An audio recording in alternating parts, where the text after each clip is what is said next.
PSA for all of you people who are scrolling on TikTok or any social media app and come across someone who has a visible difference. Number one, you are allowed to ask questions, but be respectful about it, please. Asking someone, what's wrong with insert difference here? Or like, why does your face look like that? And then a weird like emoji. Because if you ask people like that, you are not going to get a sunshine and rainbows response. And the fact that you expect that from people is mind-blowing to me. And then part 2 of the PSA.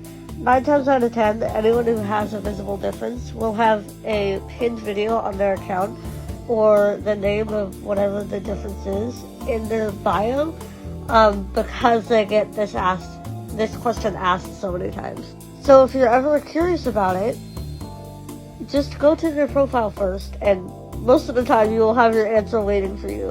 And then if you still choose to ask a question after that, be respectful, and you will get much better responses, and the person you are asking will feel a whole lot better and not feel like they're an animal at a zoo for everyone to gawk at, because that is how it feels when people are being very invasive or rude when asking questions. Speaking from experience here, and I'm just making this video because I've seen an uptick in that entitlement again, in several of the visibly different creators that I watch. For example, in both like Carmen and Lupita and Face It Mama, who is one of my mutuals, they've been getting some of the most like rudely asked questions, and then if they dare respond with any sass, it's straight to the disabled dungeon for you.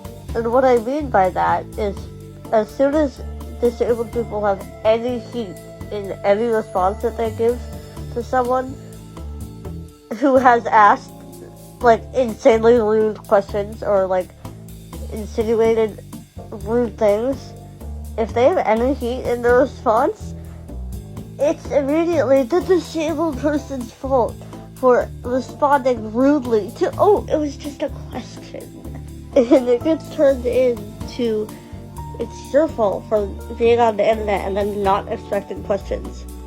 No, Karen, we expect questions. We've gotten them so many times in our lives already. We know that people are going to have questions.